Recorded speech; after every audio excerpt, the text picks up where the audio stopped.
Hello students, আজকের আমি class 11 uniform circular মোশনের part 5টা পড়াবো।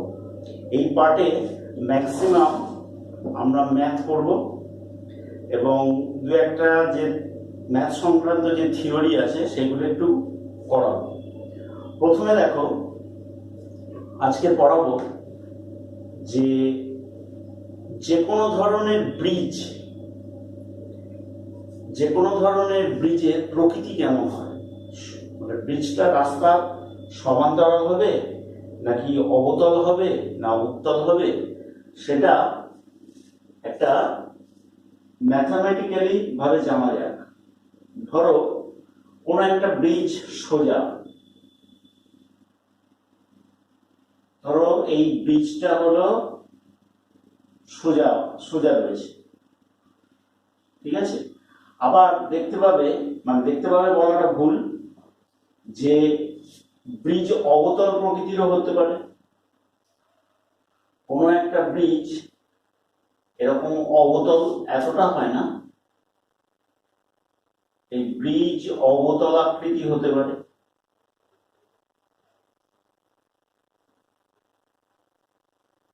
ঠিক আছে। আবার ব্রিজকে আমরা উত্তল আকৃতিও করতে পারি।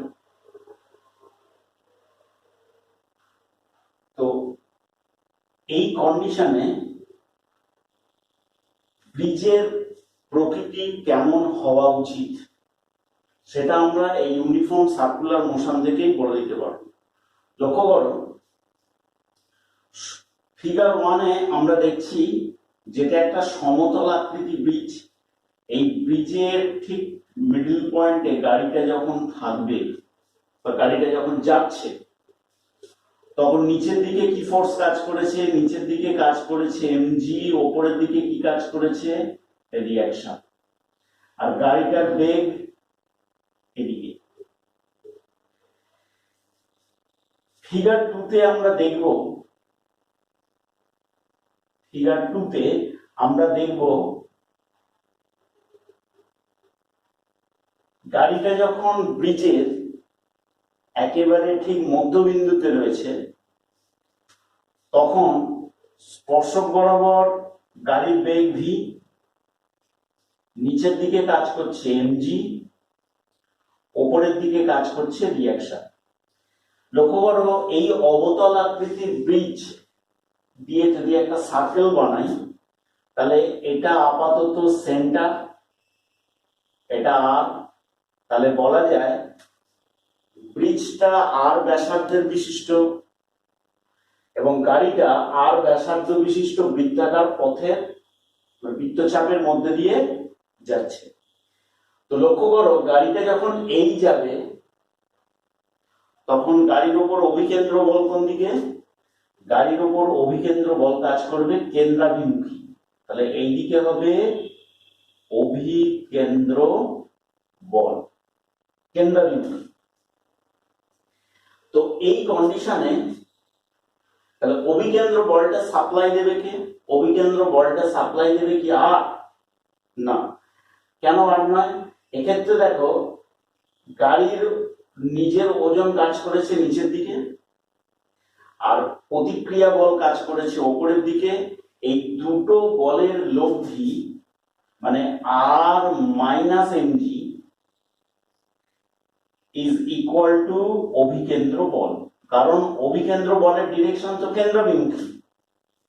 এই কারণে আরটাকে বড় হতে হবে এবং আর এমজি এর লব্ধি গাড়ির উপরে অভিকেন্দ্র বলকে সরবরাহ করবে। তাহলে এই অবস্থায় আর কত? Mg plus mv square by r. Okay. Figure 3-তে আমরা দেখব ব্রিজটা হলো উত্তল আকৃতি, তাহলে এটা হলো অবতল, এটা হলো অবতল আকৃতি। আর এটা কি আছে? এটা হলো উত্তল আকৃতি। তাহলে গাড়িটা যখন ব্রিজের একেবারে শীর্ষবিন্দুতে অবস্থিত, তখন নিচের দিকে কাজ করছে এমজি, ওপরের দিকে কাজ করবে রিয়াকশন, সেন্টার এটা, ব্যাসার্ধ এটা, অভিকেন্দ্র বলটা নিচের দিকে কাজ করবে, কারণ গাড়িটা ঘুরছে এদিকে, এই ঘুরছে। তাহলে এরকম যদি যায় তাহলে সেন্টারের দিকে অভিকেন্দ্র বল, তাহলে অভিকেন্দ্র বলটা সাপ্লাই দেবে কে? শুধু একা এমজি নয়, অভিকেন্দ্র বল সাপ্লাই দেবে এমজি মাইনাস আর, কারণ এমজি নিচের দিকে আর উপরের দিকে, এই দুই বলের লব্ধি গাড়ির উপর অভিকেন্দ্র বলকে সরবরাহ করবে। তাহলে ক্যাপিটাল আর সমান কত? Mg minus mv square by r. লক্ষ্য করো তো ফিগার 1 এ আমরা কি দেখতে পাই? R equal to mg. আরেকটা জিনিস, গাড়ি কিন্তু এই বরাবর মানে এই বিন্দুতে গাড়ির বেগ স্পর্শ করো। আর লক্ষ্য করো ফিগার 1 এ R equal to only mg কাজ করবে। তো দেখো আমি এখানে তিনখানা বক্স করলাম, তিনখানা সূত্র পাওয়া গেছে। নরমালি প্রতিক্রিয়া বল মানে কোনটা? আর। তো প্রতিক্রিয়া বলটা কার উপর? গাড়ির উপর। কে দিচ্ছে? ব্রিজ দিচ্ছে। তাহলে গাড়ির ওপর যত প্রতিক্রিয়া বল হবে তাহলে নিশ্চয়ই ব্রিজের ওপর তার সমান ক্রিয়া প্রযুক্ত হয়েছে। তাহলে গাড়ির উপর প্রতিক্রিয়া বল যদি আর হয় তাহলে ব্রিজের ওপর প্রযুক্ত বল কত? এমজি। তাহলে এক্ষেত্রে দেখা যাচ্ছে আর ইকুয়াল টু এমজি। যখন ব্রিজটা অবতল আকৃতি তখন ব্রিজের ওপর প্রযুক্ত বল কত? Mg plus mv square by r. খেয়াল করো আগে থেকে কিন্তু গাড়ি মানে ব্রিজের ওপর ঘাতটা বেড়ে গেছে। আগে শুধুমাত্র ছিল আর ইকুয়াল টু এমজি, বর্তমানে কি আসছে? Mg plus mv square by r, মানে আরো বেশি পরিমাণে ঘাতটা প্রযুক্ত হচ্ছে। শুধু এমজি নয়, এমজির সঙ্গে এমভি স্কোয়ার বাই আরটা যুক্ত হচ্ছে, তাহলে ব্রিজের উপরে বেশি ঘাত প্রযুক্ত হচ্ছে। 3 নম্বর ফিগারে আমরা দেখব আর ইজ ইকুয়াল টু কত? Mg minus mv square by r. অর্থাৎ গাড়ির ওজন থেকে একটা বল বাদ হয়ে গেছে। তাহলে এই তিনটে ক্ষেত্রের মধ্যে ব্রিজের উপর সবচেয়ে কম ঘাত প্রযুক্ত হচ্ছে কোথায়? এখানে। তাহলে নিশ্চয়ই আমরা চাইবো যে একটা ব্রিজের উপরে যেন কম ঘাত প্রযুক্ত হয়, তবে তো ব্রিজটা স্টেবিলিটি থাকবে। যত বেশি ঘাত দেবো ব্রিজের লংজিভিটি কমে যাবে। তাহলে এই কারণে যে কোনো ধরনের ব্রিজ মানে যেখানে গাড়ি চলাচল করে নরমালি সেখানে উত্তল আকৃতি করা হয়, সমতলও করা হয় না। সামান্য একটু হলেও উত্তল আকৃতি করতে হবে। এখন দেখো যেটুকানি পড়লাম এইটুকুনির উপরে জাস্ট একটা অঙ্ক করব। অঙ্কটা তোমাদের বইতে সেট 3 তে আছে। এখন সবার তো এই বইটা নেই, যাদের নেই তারা অঙ্কটা একবার শুনে নাও, শুনে নেওয়ার পরে আমি পড়িয়ে দিচ্ছি। সেট 3 একের অঙ্ক, আর্চের মতো বাঁকানো একটি সেতু কল্পনা করতে হবে যাতে গাড়িগুলি সর্বাধিক 180 কিলোমিটার পার আওয়ার বেগে সর্বোচ্চ বিন্দুর উপর দিয়ে না লাফিয়ে নিরাপদে চলে যেতে পারে। সেতুর সর্বনিম্ন ও সর্বোচ্চ বক্রতা ব্যাসার্ধ কত হবে বা কত করতে হবে? তাহলে অঙ্কটা হলো এই। তাহলে আর্চের মতো বাঁকানো ব্রিজ, তাহলে আর্চের মতো বাঁকানো ব্রিজ মানে এক্ষেত্রে আর্চের মতো আবার বাঁকানো কেমন দিয়েছে? বাঁকানো একটি সেতু। তাহলে আর্চ মানে কি? বেঁকে আছে যেটা, কার্ভ। তাহলে আমরা কি শিখলাম? ব্রিজ কেমন হবে? উত্তল। এখানে তো অবতল হওয়ার কোনো প্রশ্নই নেই। এইবার লক্ষ্য করো আমরা এই সূত্র থেকে বলতে পারছি আর ইজ ইকুয়াল টু কত? Mg minus mv square by r. বলেছে সর্বোচ্চ বিন্দুতে গাড়িটি না লাফিয়ে যেতে পারবে। লক্ষ্য করো দেখবে যখন কোনো কার রেসিং হয় গাড়ি তো খুব স্পিডে যায়, হঠাৎ যদি কোনো এরকম উত্তলাকৃতি থাকে তো গাড়িটা গিয়েই ওপরে জাম্প করে যায়, মানে খুব জোরে গেল গিয়ে জাম্প করে গিয়ে আবার দূরে গিয়ে পড়ে। তাহলে গাড়িটা 180 কিলোমিটার/আওয়ারে যাবে, ভেবে দেখো অনেক বেগ, 180 কিলোমিটার/আওয়ারে যাবে অথচ জাম্প করবে না। লক্ষ্য করো, জাম্প করবে না মানে আমরা এখান থেকে কি ধরে নেবো বলতো, জাস্ট রাস্তা থেকে চাকাটা সবেমাত্র ছিন্ন হয়েছে, জাস্ট। তাহলে এই অবস্থায় সবে ছিন্ন হওয়ার অর্থ হলো r=0 হবে। তাহলে এই অবস্থায় mv²/r =mg। তাহলে r কত আসবে, mv²/mg। তাহলে mm কেটে গেল, r কত, v²/g। লক্ষ্য করো গাড়ির বেগ দেওয়া আছে কত, 180 কিলোমিটার/আওয়ার। কিলোমিটার/আওয়ার দিয়ে তো কোনো অঙ্ক হবে না, তাহলে আমাকে কি করতে হবে, 1000/3600 মিটার/সেকেন্ড, মানে একে করবো 5/18 মিটার/সেকেন্ড করলে এটা কত আসছে, তাহলে 50 মিটার/সেকেন্ড বেগে গাড়িটা অ্যাকচুয়ালি এর উপর দিয়ে যেতে পারবে। তাহলে 50 × 50 / 9.8, ঠিক আছে। তাহলে এটাই হবে এই ব্যাসার্ধের মান, মানে এই আর্চের ব্যাসার্ধটা যদি এইটা করা যায় 50 × 50 / 9.8, যেটা আসবে সেটাই হবে এই আর্চের ন্যায় বাঁকানো ব্রিজের ব্যাসার্ধ। যদি এই ব্যাসার্ধটাকে মেনটেন করে দেওয়া যায় তাহলে 180 কিলোমিটার/আওয়ার বেগে গেলেও গাড়ি একেবারে লাফিয়ে ছিটকে ওপরের দিকে উঠবে না। ওকে, আচ্ছা এইবারে দেখো আমরা আজকের আর একটা নতুন জিনিস শিখবো। আগের দিনে আমরা করেছিলাম অনুভূমিক বৃত্তাকার গতি, একটা সুতোর সাহায্যে একটা ঢিল বা কোনো বস্তুকে বেঁধে উলম্ব বৃত্তাকার পথে ঘোরানো হয়েছিল এবং তার বিভিন্ন শর্তগুলোকে আমরা করেছিলাম। আজকে করব উলম্ব বৃত্তাকার গতি। উলম্ব বৃত্তাকার গতি মানে ধরো এরকম আছে, উলম্ব বৃত্ত হলো এটা, এবং এই উলম্ব বৃত্তের সেন্টার এটা ও। এই জায়গাটায় একটা সুতো, হালকা সুতোর সাহায্যে m ভরের কোনো বস্তুকে বেঁধে উলম্ব বৃত্তাকার পথে ঘোরানো হচ্ছে। এখন এই বৃত্তাকার পথে আমরা 4টে পজিশন দেখব, 4টে পজিশনে আমরা সুতোর টান বার করব। লক্ষ্য করো এটা এই পজিশন। এইবার মনে করে নাও এখানে এরকম রয়েছে, ওকে, এই জায়গাটায় বস্তুটা রয়েছে উল্লম্বের সঙ্গে কোণ থিটা করে, এটা বি পজিশন ধরলাম। লক্ষ্য করো এরপরে সুতোটা অনুভূমিক হবে,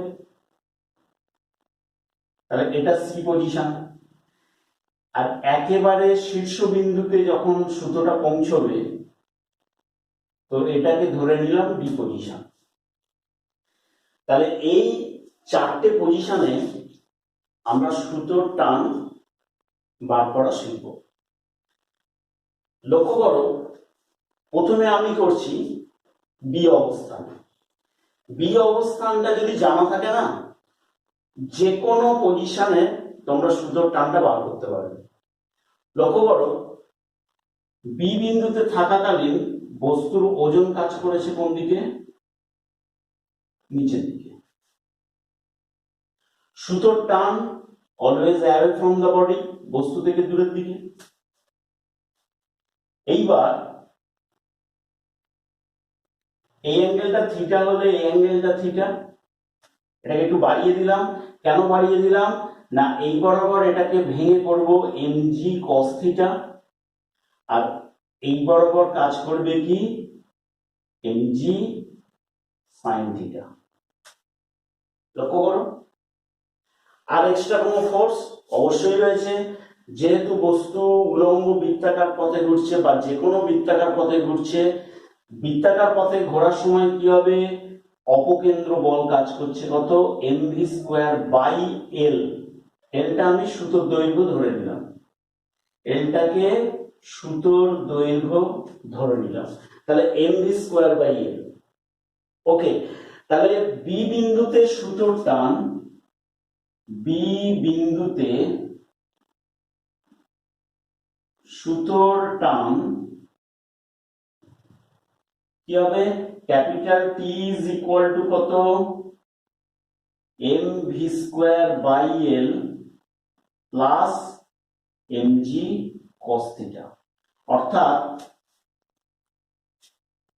লক্ষ্য করো, এটাই হলো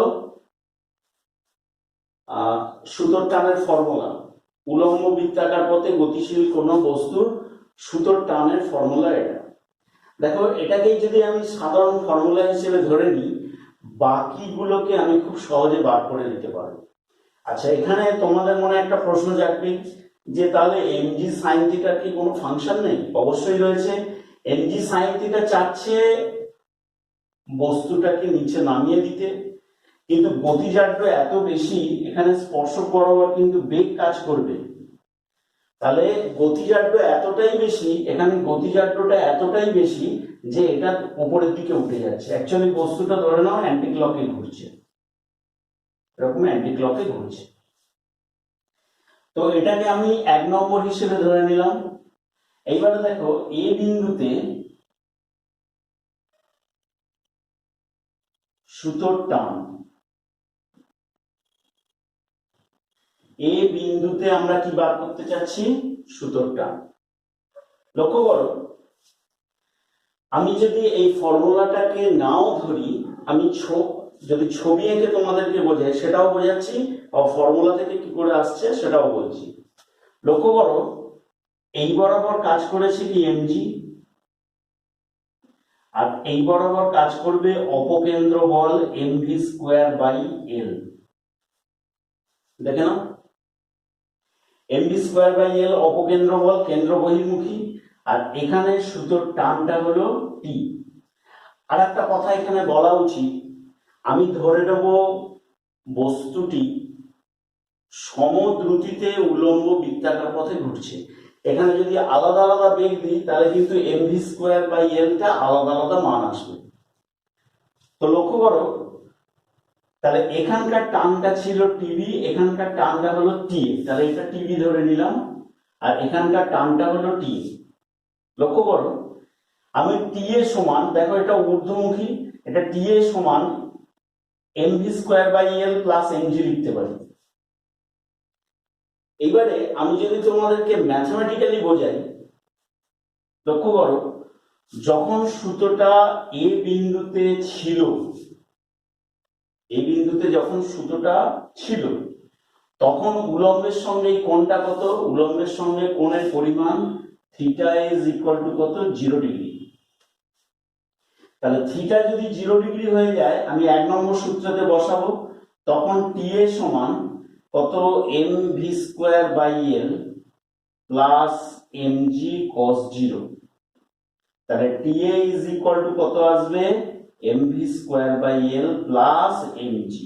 তাহলে এটাই আসবে এ বিন্দুতে সুতোর টান। ওকে, সেম জিনিস আমি যদি ডি বিন্দুতে বার করি, লক্ষ্য করো, যদি ছবি এঁকে বোঝাই, তাহলে সুতোর টানটা নিচের দিকে, অ্যাওয়ে ফ্রম দা বডি, টিডি। সুতোর টানটা কোন দিকে, কেন্দ্রাভিমুখী, অলওয়েজ কাজ করবে কোন দিকে, কেন্দ্রের মানে কেন্দ্রের দিকে, তাহলে বা অ্যাওয়ে ফ্রম দা বডি, বস্তু থেকে দূরের দিকে। ওজন কাজ করেছে দেখো mg নিচের দিকে, আর অপকেন্দ্র বল কাজ করবে কেন্দ্র বহির্মুখী, mv স্কয়ার বাই l। লক্ষ্য করো, তাহলে এই অবস্থায় আমি যদি দেখি যে এমভি স্কোয়ার বাই এল ভেক্টরটা উপরের দিকে একা আর বাকি দুটো ভেক্টর নিচের দিকে। তাহলে এখান থেকে আমি যদি বলি ডি বিন্দুতে সুতোর টান, তাহলে ডি বিন্দুতে সুতোর টান টিডি, মানে লক্ষ্য করো এমজি প্লাস টিডি ইজ ইকুয়াল টু কত, এমভি স্কোয়ার বাই এল। এটা দিয়েও করতে পারো, এই ছবি থেকেই বলো দিতে পারো। কিন্তু তুমি যদি বলো যে আমি ম্যাথমেটিক্যালি করবো, লক্ষ্য করো যখন এখান থেকে সুতোটা এই গিয়ে ওপরের দিকে উঠলো তখন এখানে কোণ তৈরি হচ্ছে কত, 180 ডিগ্রি, 180 ডিগ্রি। তাহলে 180 ডিগ্রি যদি হয়ে থাকে, আমি যদি 1 নম্বর সূত্রতে বসাই, লক্ষ্য করো টিডি ইজ ইকুয়াল টু কত, mv square by l plus mg cos কত, mg cos 180 degree, that is equal to mv square by l minus mg. তাহলে লক্ষ্য করো এই ডি বিন্দুতে সূত্রটা। ওকে, আচ্ছা এইবার আরেকটা জিনিস বলি, এই গোটা পথের মধ্যে, এই গোটা বৃত্তাকার পথের মধ্যে এ বিন্দুতে সুতোর টান কিন্তু হবে সর্বাধিক। যদি কোনোদিন সুতো ছিঁড়ে যায়, কখনো যদি সুতো ছেড়ে, তাহলে এ বিন্দু থেকেই কিন্তু ছিঁড়বে। কেন সুতোর টান সর্বাধিক? দেখো কসের ম্যাক্সিমাম মান পুট করেছি, cos 01, তাহলে এটাই হবে টি ম্যাক্স। তাহলে সুতোর সর্বোচ্চ টান কোথায় পাওয়া যায়? বৃত্তাকার পথের নিম্ন বিন্দুতে। আর সর্বনিম্ন টান, দেখো আমি কসের মিনিমাম মান পুট করেছি, তাহলে এটা হবে মিনিমাম। ওকে, তাহলে যখনই কোনো উলম্ব বৃত্তাকার পথের দিয়ে কোনো অঙ্ক দেবে, মাথায় রাখবে সুতোটা যদি কখনো ছেড়ে তাহলে সর্বনিম্ন বিন্দুতেই ছেড়বে, এরপরে উঠছে সুতোর টান কমছে, কমতে কমতে এখানে আবার মিনিমাম, আবার টানটা আস্তে আস্তে বাড়ছে, বেড়ে বেড়ে এখানে আবার ম্যাক্সিমাম। কিন্তু প্রত্যেককে বলছি, এক্ষেত্রে কিন্তু প্রত্যেকের দ্রুতি কিন্তু একই ধরে নেওয়া হয়েছে, মানে এ বিন্দুতেও দ্রুতি কত, ভি, বি বিন্দুতে দ্রুতি ভি, সি বিন্দুতে দ্রুতি ভি, ডি বিন্দুতে দ্রুতি কত, ভি। ওকে, এখন লক্ষ্য করো আমি সি বিন্দুতে যদি দেখাই, তাহলে নিচের দিকে কাজ করছে এমজি, এই বরাবর কাজ করবে কি এমভি স্কোয়ার বাই এল, আর সুতোর টানটা টিসিটা কেন্দ্রাভিমুখী। লক্ষ্য করো যখন এ বিন্দু থেকে সুতোটা সি বিন্দুতে গেল, তাহলে সি বিন্দুতে সুতোর টান, আমি এটা একটু মুছে দিচ্ছি, তাহলে সি বিন্দুতে সুতোর টান, সি বিন্দুতে সুতোর টান, লক্ষ্য করো TC is equal to mv square by l plus mg cos 90, দেখে নাও। আর এমনি যদি এই ফর্মুলাটা নাও বসাই, এমনি ভাবেও পেয়ে যাবো। দেখো এখানে কাজ করেছে সুতোর টান টিসি, আর এটা কেন্দ্র বহির্মুখী এমভি স্কোয়ার বাই এল, তাহলে TC is equal to only for mv square by L. এক্ষেত্রে আদৌ ওজন কোনো কাজ করবে না, অথচ বস্তুর ওজন নিচের দিকে রয়েছে। বস্তুর ওজন নিচের দিকে, এই অবস্থায় সুতোর টানটা ওজনের উপর নির্ভরশীল না, এক্ষেত্রে ওজনকে কি বলবো, কার্যহীন বল। দেখে না, কার্যহীন বল।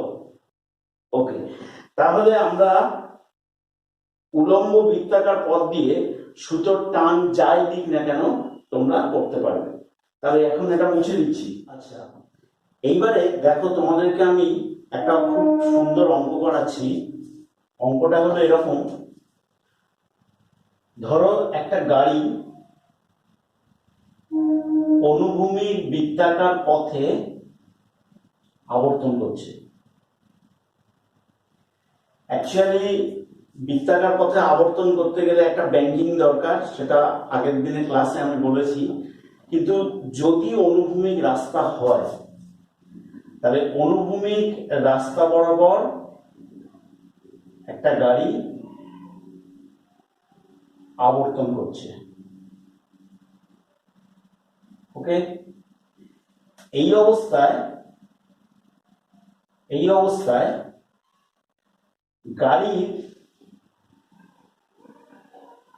গাড়ির ছাদ হতে সুতোর সাহায্যে কোনো পেন্ডুলাম বা দোলককে ঝুলিয়ে রাখা হয়েছে, বা কোনো সুতোর সাহায্যে কোনো বস্তুকে ঝুলিয়ে রাখা হয়েছে। দেখো,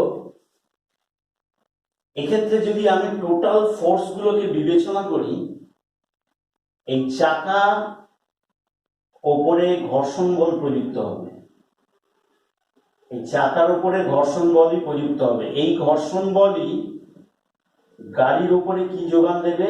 অভিকেন্দ্র বল, mv²/r। এটা কিন্তু আমরা পড়েছি। আর বলতে কি বোঝায়? এই রাস্তার সেন্টার থেকে এই পর্যন্ত দূরত্ব ধরো, ঠিক আছে? মানে এই রাস্তার মিডল পয়েন্ট থেকে এটা, কারণ আবার রাস্তাটাকে আবার এখান থেকে এই ব্যাসার্ধটা যাওয়া হবে, এই ব্যাসার্ধটা আবার আলাদা হবে, তার গড় করলে আমি সেন্টার থেকেই ধরলাম। তাহলে mv²/r, তাহলে ঘর্ষণ বল গাড়ির উপরে অভিকেন্দ্র বলকে যোগায়। এইবার গাড়িটা হলো কি? অবশ্যই একটা ত্বরণজনিত নির্দেশতন্ত্র। কেন বলতো?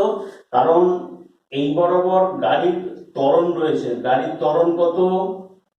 Acceleration is equal two v²/r, কেন্দ্রাভিমুখী ত্বরণ। ওকে, তাহলে গাড়িটা হলো কি? একটা ত্বরণজনিত নির্দেশতন্ত্র। এইবার গাড়ির ভেতরে কোনো যদি দোলককে সুতোর সাহায্যে ঝুলিয়ে দেওয়া হয়, এই দোলকটা কখনোই সোজা থাকবে না। কি হবে? বাইরের দিকে যাওয়ার চেষ্টা করবে। যারা ট্রেনে যাও, যারা বাসে যাও, দেখবে যখনই খুব জোরে টার্ন নেয় গাড়ি, তখন তার আমরা উল্টো দিকে হেলে যাওয়ার চেষ্টা করি বা হেলে যায়। তাহলে এক্ষেত্রে এই দোলকটাও উল্টো দিকে হেলে যাবে। নিচের দিকে কাজ করছে কি? mg। কেন্দ্র বহির্মুখী বল কাজ করেছে কত? mv²/r।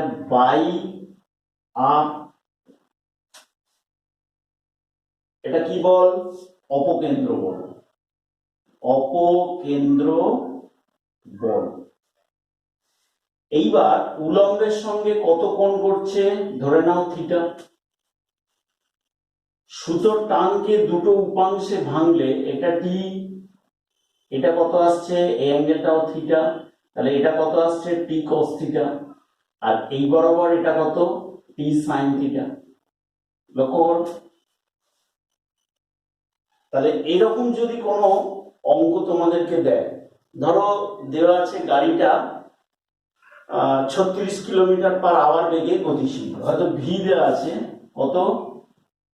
36 কিলোমিটার/আওয়ার বেগে গতিশীল। তাহলে কি করলাম? 36 কিলোমিটারটাকে আমরা মিটার পার সেকেন্ড করবো, 36 × 5/18, ঠিক আছে? তাহলে দ্যাট ইজ ইকুয়াল টু কত? 10 মিটার পার সেকেন্ড। তাহলে গাড়িটা 10 মিটার পার সেকেন্ড বেগে গতিশীল। এই অবস্থায় দোলক পিণ্ডের ভর না জানলেও চলবে। লক্ষ্য করো, আমি বার করতে চাচ্ছি কি? তার আগে বলি, আমাকে কোশ্চেনটা বলা উচিত ছিল। আমি বার করতে চাচ্ছি যে উলম্বের সঙ্গে সুতো কত কোণে আনত থাকবে, ঠিক আছে? উলম্বের সঙ্গে সুতো কত কোণে আনত থাকবে। এক্ষেত্রে কিন্তু ব্যাসার্ধ দেওয়া থাকতে হবে, মানে গাড়িটা কত ব্যাসার্ধে ঘুরছে। ধরে নাও 500 মিটার, 500 মিটার ব্যাসার্ধের বৃত্তাকার পথে ঘুরছে।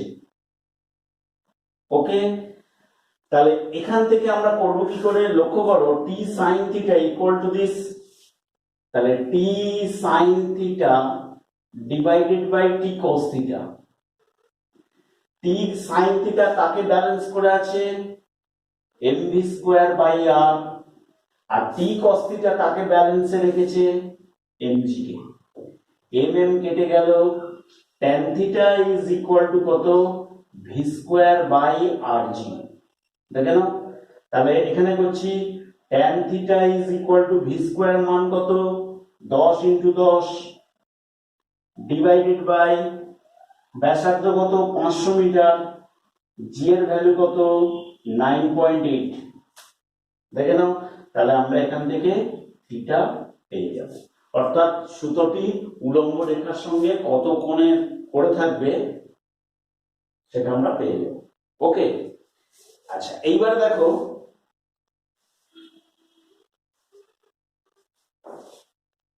আর একটা অঙ্ক তোমাদেরকে করাচ্ছি, যেটা তোমাদের বইতেই রয়েছে সেট 3 তে। লক্ষ্য করো, সেট 3 এর 2 এর অঙ্কটা আমি একবার অঙ্কটা পড়ে দিচ্ছি, কারণ সবাইতেই বইটা নেই। দেখো, টেবিলের ওপর রাখা স্মল এম ভরের একটি বস্তুকে সুতো দ্বারা ক্যাপিটাল এম ভরের একটি ঝুলন্ত বস্তুর সঙ্গে যোগ করা আছে। Small m less than capital M. সুতোটি টেবিলের কেন্দ্রে অবস্থিত একটি ছিদ্রের মধ্যে দিয়ে গিয়ে ক্যাপিটাল এম ভরটিকে ঝুলিয়ে রেখেছে। টেবিলটি ওমেগা কৌণিক বেগে ঘুরলে ক্যাপিটাল এম ভরটি স্থির থাকে। দেখাও যে একটা উত্তর দেওয়া আছে, এবং আর ইকুয়াল টু স্মল এম ভরের বস্তুটি যে বৃত্তাকার পথে ঘোরে তার ব্যাসার্ধ। অর্থাৎ অঙ্কটাতে একটা প্রমাণ দিয়েছে, অঙ্কটায় একটা প্রমাণ দেওয়া আছে। ছোট্ট অঙ্ক, খুব ভালো অঙ্ক, দেখে নাও। মনে করো এই হলো একটা টেবিল, টেবিলের এখানটায় খুব ছোট্ট একটা ছিদ্র আছে, এখান থেকে সুতোর সাহায্যে ক্যাপিটাল এম ভরটাকে ঝুলিয়ে রাখা আছে, আর এখান থেকে গিয়ে স্মল এম ভরের এই ব্যাসার্ধটা দেয়া আছে স্মল আর। এই হলো স্মল এম ভরের বস্তুটা রয়েছে। লক্ষ্য করো, টেবিলটা যদি না ঘোরে তাহলে কিন্তু মুহূর্তের মধ্যে বস্তুটা নিচে নেমে আসবে, সুতোটা গিয়ে এখানে গিয়ে ছোট বস্তুটা আটকে যাবে, ঠিক কিনা? এখন যদি আমি টেবিলটাকে ঘোরাই ওমেগা কৌণিক বেগে, তাহলে টেবিলটা ঘুরছে, মানে টেবিলের উপর অভিকেন্দ্র বল কাজ করেছে, টেবিলের ত্বরণ কেন্দ্রাভিমুখী। টেবিলটা হলো একটা ত্বরণজনিত নির্দেশতন্ত্র, সেই ত্বরণজনিত নির্দেশতন্ত্রের মধ্যে যে বস্তুটা রয়েছে সেও ঘুরছে আর ব্যাসার্ধে, তাহলে সে একটা অবকেন্দ্র বল অনুভব করবে। তাহলে এম ওমেগা স্কোয়ার আর। দেখে নাও, নিচের দিকে কাজ করেছে এমজি, ওপরের দিকে কাজ করেছে রিয়াকশন, আর এই দিকে কাজ করবে কি সুতো, তো এই দিকে কাজ করবে সুতোর টান। এক্ষেত্রে আমরা ঘর্ষণ বলকে উপেক্ষা করব, কারণ এখানেও কিন্তু একটা ঘর্ষণ প্রযোজ্য অবশ্যই হবে, কিন্তু যেহেতু আমি ইউনিফর্ম সার্কুলার মোশন করছি, প্রাথমিক অবস্থায় আমি ধরে নেবো এখানে ঘর্ষণ নেই, জাস্ট আমরা সার্কুলার মোশন দিয়ে কি কি পাওয়া যায় সেগুলোই করছি। তাহলে এদিকে সুতোর টান, লক্ষ্য করো বড় ভরটার ওজন কাজ করেছে এমজি নিচের দিকে, সুতোর টান কাজ করছে কোন দিকে, ওপরের দিকে। তাহলে এই অবস্থায় একই সুতোতে একই টান, এখানে যেন হালকা বস্তু বলে যেন সুতোর টান কম, এখানে বেশি, ওরকম যেন না হয়। সুতো একটাই হলে একই টান, তাহলে তাই যদি হয়ে থাকে তাহলে টি ইজ ইকুয়াল টু কত, M omega square R. Number 2, T is equal to কত, ক্যাপিটাল এমজি। তাহলে আমরা দুটোকে ইকুয়াল করতেই পারি, ক্যাপিটাল এমজি। তাহলে এক্ষেত্রে ওমেগা স্কোয়ার সমান কত, capital mg by m r. তাহলে ওমেগা কত আসবে, root over capital mg divided by m r. এই প্রমাণটাই করতে বলেছে, এই প্রমাণটাই চেয়েছে, অর্থাৎ কৌণিক বেগের পরিমাণ কত হলে এই ক্যাপিটাল এম ভরের বস্তুটা সাম্যাবস্থায় থাকবে। তাহলে এরকম আরেকটা অঙ্ক হয়ে গেল, দেখো ছোট্ট অঙ্ক। ওকে, তোমাদের বইতে এরকম আরেকটা অঙ্ক আছে,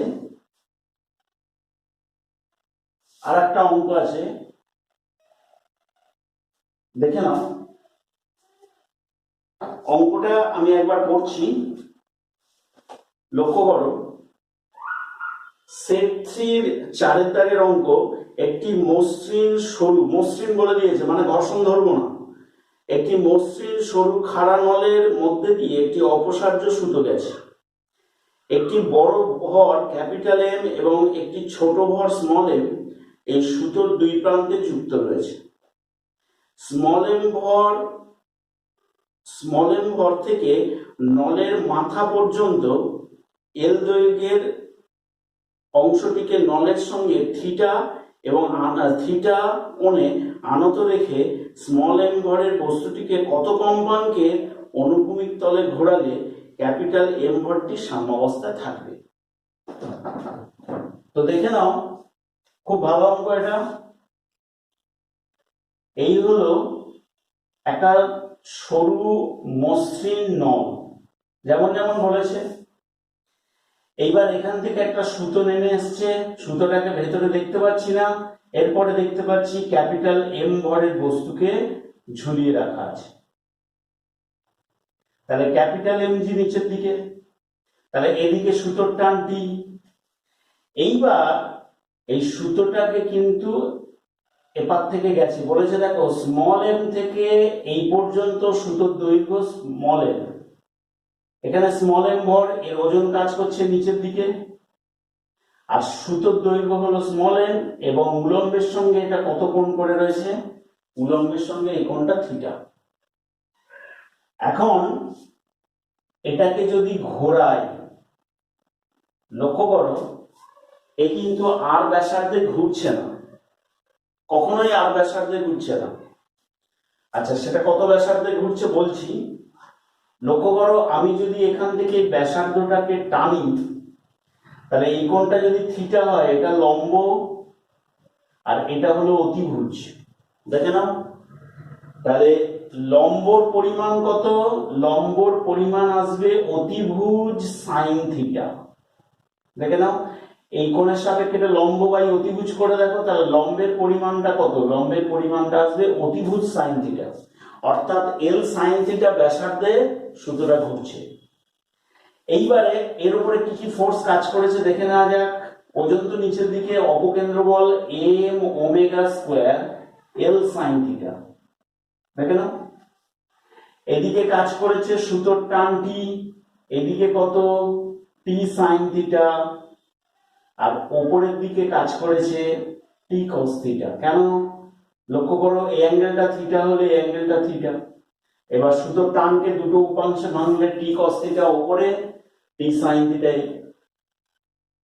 ওকে, এইবারে আমি যদি এটাকে বিবেচনা করি, T sine theta is equal to কত? M omega square l sine theta. Sine theta cancel হয়ে গেল, তাহলে টি ইজ ইকুয়াল টু কত? M omega square l. এটা এক নম্বর থাক। দু নম্বর, টি ইজ ইকুয়াল টু কত? ক্যাপিটাল এম জি, ঠিক আগের অঙ্কটার মতোই। তাহলে এম ওমেগা স্কোয়ার এল সমান ক্যাপিটাল এম জি। তাহলে ওমেগা স্কোয়ার সমান কি লেখা যায়? M G by M L, ঠিক আগের অঙ্কের মতো। ওমেগা মানে কি লেখা যায়? 2 পাই এন সমান m G by M l. Okay, এই অবস্থায় কি হবে? তাহলে কম্পাঙ্কের পরিমাণ কত? 1 by 2 pi root over m G by M l. তাহলে এটাই হবে কম্পাঙ্কের পরিমাণ। তাহলে লক্ষ্য করো, এই ছোট বস্তুটাকে এই কম্পাঙ্কে যদি ঘোরানো হয়, তাহলে ক্যাপিটাল এম ভরটা এখানে সাম্যাবস্থায় থাকবে। তো আজকের এই পর্যন্তই থাক, আবার পরে আমরা এরপর থেকে আবার কিছু অঙ্ক করিয়ে দেবো। ওকে, বাই।